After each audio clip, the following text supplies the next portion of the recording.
Gabon deizuela guztioi, aste erabakigarria izan daiteke honakoa De Miguel auziari dagokionez. Ainhoa Alberdi abokatua hasi baita deklaratzen eta lekuko esanguratsua da fiskaltzarentzat Alberdik berak azaleratu baitzuen Euskadin inoiz izan den ustelkeria kasurik handiena. Izan ere, auzipetuek kutxan ordaintzea eskatzen zuten erraztasuna eta arinkeria nabarmendu du Alberdik gaurko epaiketan eta bati baino gehiagori komisioren bat eskatu izanaren beldur dela ere berretsi du, ez berari bakarrik. Ustez legez kanpoko ordainketak egin zirela frogatzen duten grabazioak ere entzun dituzte gaurko auzi saioan. Epaiaren ebazpenari itxaron beharko zaio ordea, aintzat hartuko duten ala ez jakiteko, defentsako abokatuek grabazioa baliogabetzea eskatu baitute manipulazio zantzuak daudela argudiatuta. Gogora dezagun 26 auzipetu daudela kasu honetan, EAJko Arabako kargudunak izandakoak hoietako asko, besteak beste Alfredo de Miguel, Alderdiko Arabako bigarrena izandakoa hain justu. Eta 11 delitu leporatu dizkiete, besteak beste prebarikazioa, eroskeria, dirua zuritzea, funts publikoak bidegabe erabiltzea, lehiaketa publikoetan prezioak eraldatzea, eta agiri publikoak faltsutzea. Gai hori gaur nabarmentzekoa iruditu zaigunetako bat, gurean gaur albistegiago ere utzi ditu egunak, eta hoiei erreparatuko diegu lerroburuetan. Gutxi geratzen da martxoaren 8ko greba feministarako eta kalean ere gero eta gehiago antzeman daiteke hori. Emakumeek egindako greba eta borrokak aintzat hartuta, ibilbidea antolatu du mugimendu feministak asteburuan Donostian kaleak eta grebak gureak dira izenpean. Historian zehar emakumeek egindako askotariko protestak hartu dituzte gogoan. Historia liburuen margenetan geratzen diren borrokak hain justu. Adibidez, antzinako Aristofanes dramaturgoak Lisistrata antzeslanean jasotako gerraren kontrako sexu greba, 1978an Ford automobil enpresako emakumeek soldatak arrakalaren kontra egindako lanuzteak, Ipar Irlandako emakume presoen protesta zikinak, 2016an Argentinan indarkeria sexistaren kontra egindako greba, eta urte berean Polonian abortua debekatzen zuen legearen kontra egindakoa, edo 1985an emakume islandiarren 80%ek egin zutena osteguneko greba feministaren aurrekari zuzen gisa har daitekeena. Borroka hoiei lotutako artikulu, testu edo olerkiak irakurrita, emakumeen borroken genealogia kalera atera nahi izan dute antolatzaileen hitzetan. Lanbideren aurrean simbolikoki biluztu dira Barakaldon emakumeen lan egoera salatzeko. Lanbidek Barakaldoko Beurko auzoan duen bulegoaren aurrean Berriotxoak taldeak eta Argitan emakumeen etxeak deitu duten ekintza horrekin salatu dituzte emakume pairatzen dituzten prekarietatea, pobrezia eta murrizketak. Hala, langabezian dauden, enplegu prekarioak dituzten edo prestazio soziala jasotzen dituzten emakumeei dei egin diete martxoaren 8ko greban parte hartzeko. Modu horretan, osasunean, zerbitzu sozialetan, hezkuntzan eta dependentzian egindako murrizketak emakumeen lan, denbora eta osasunaren bizkar egiten direla salatu nahi dute. Queremos que de una vez se aborde e implemente una verdadera reorganización social de los cuidados y se distribuyan todos los trabajos y la riqueza en condiciones de justicia para todas las personas. Así que esta huelga se dirige también convoca a las mujeres perceptoras de renta de garantía de ingresos u otras prestaciones sociales, a las paradas, a las pensionistas y a todas las mujeres en situación de precariedad. Esta huelga también es nuestra. Queremos ser dueñas de nuestros cuerpos, nuestros deseos y nuestras vidas.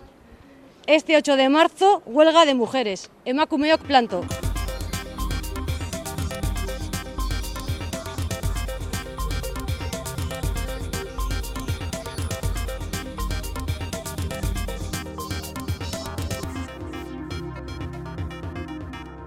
Aurten Euskal Herriko mugimendu feministak greba deitu du eta emakumeok planto egingo dugu ostegunean.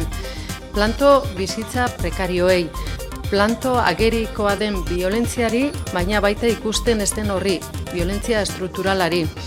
Planto inposatutako ugalketa lanei, planto bigarren mailako gura gaituen gizarte honi. Horregatik Euskal Herria Bilduko emakumeok egun horretan ez gara legebiltzarrera etorriko, ostegunean ez gara etorriko. Horrez gain, soldata arrakalari aurre egiteko proposamenak aurkeztu ditu Oihana Etxebarrietak. Gurasotasun baimenak enpresa pribatuan parekatzeko proiektu pilotoak abiatzea.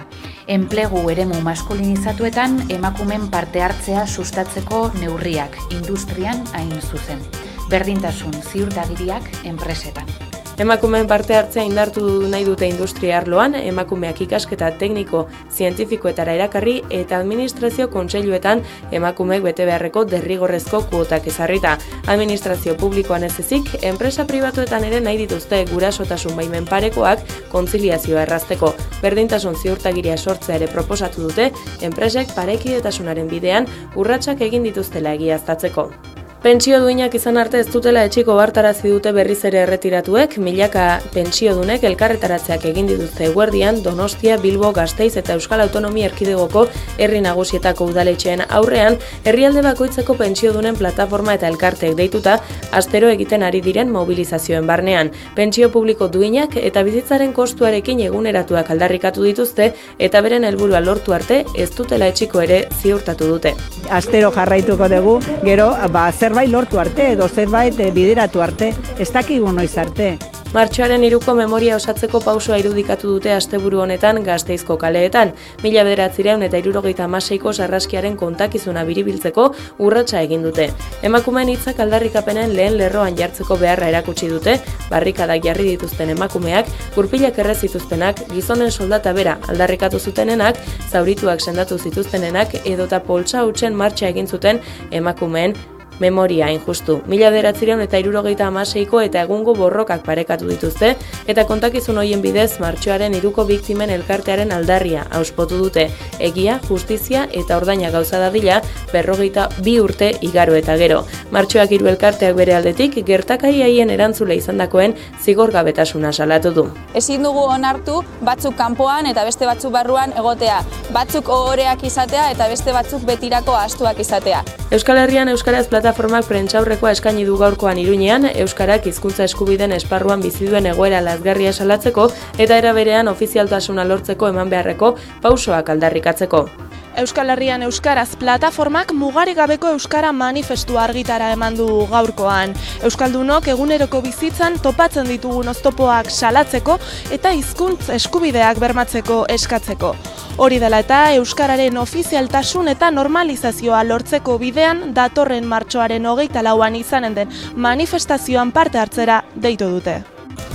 Euskaldunok egunero pairatzen ditugu bigarren mailako hiztun izatearen ondorioak. Euskal Herritarren belaunaldi berriok ez dugu ziurtatutik gure arbasoen hizkuntzaren ondarea jasotzea. Euskaldunon hizkuntza eskubideak bigarren mailakoak dira. Erdal hiztunen hizkuntza eskubidekiko subalternitatean. Hiztun komunitate gisa ere desegituratu egin gaituzte. Euskaraz sortu eta birsortu daitekeen komunitate osoa izan ordez, hiztun irletan sakabanduta aurkitzen gara.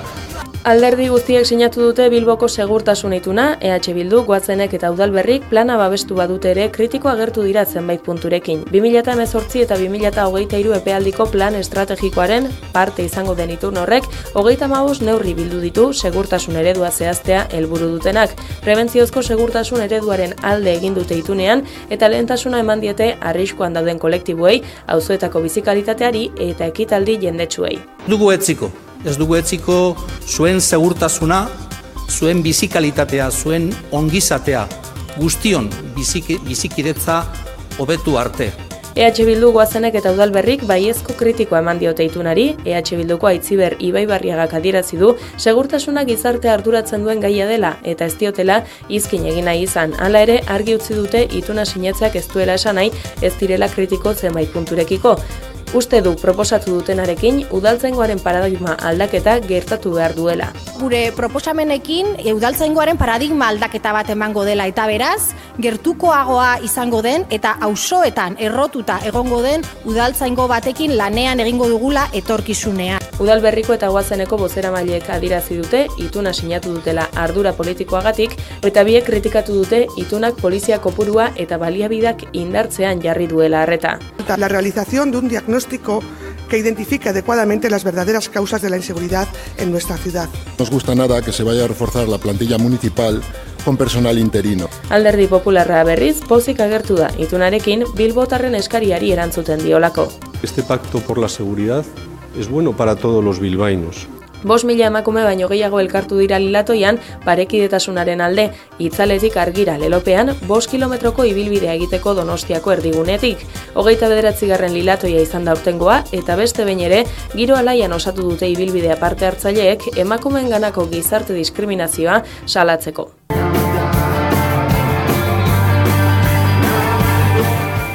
Laura Bataldeak bukatutzat eman du ibilbidea asteburuan emandako azken kontzertuan Donostian 14 urteko ibilbidea egin ondoren jardunari bukaera ematea erabaki du Laurobak eta jarraitzailei eskerrak emanez utzi dituzte agertokiak. Azken musika zuzenean saioan gurean izan genituen eta honela laburtu zuen Iker Lauroba abeslariak 14 urteko abentura. Izan da hasieran gehiegi pentsatu gabe hartu genuen erabaki bat izan zen. Printzipioz anaia eta biok hasi genuen eta goratzen dut lehiaketan batetara, Euskadi Gaztean baketa lehiaketara bidali behar genituela abesti batzuk, eta orduan izena jarri behar zaio, baina ja, epea amaitzen zaigu, eta bio ginen bakarri, bion artean grabatutako maketa bat izan zen, eta izan da abizen batola ez dela oso ezaguna, eta ez duela oso abizen sonoridadea. Erabaki genuen izen hori jartzea. Eta gero bai egia da azkenean, proiektu hori asizanetik ez, talde moduan asizanetik, izen pertsonalago batekin, gero igual nahasteak sortu izan dituela, batez ere nik nire bakarrako ibilbidearekin hasten izinean pixkat horrek ondala zea batez. Baina, nik uste horretan ere saiatu ginela pixkat ere banatzen estilo aldetik izango zen. Ere igual folk estilokoagoa eta Laurobaren azkeneko bola batez ere, hasierakoa igual power popari bideratuta zegoen, baina azkeneko diskoare sartu ginen zintu batzuk eta pixkat saiatu ginen banatzen bi alderdi.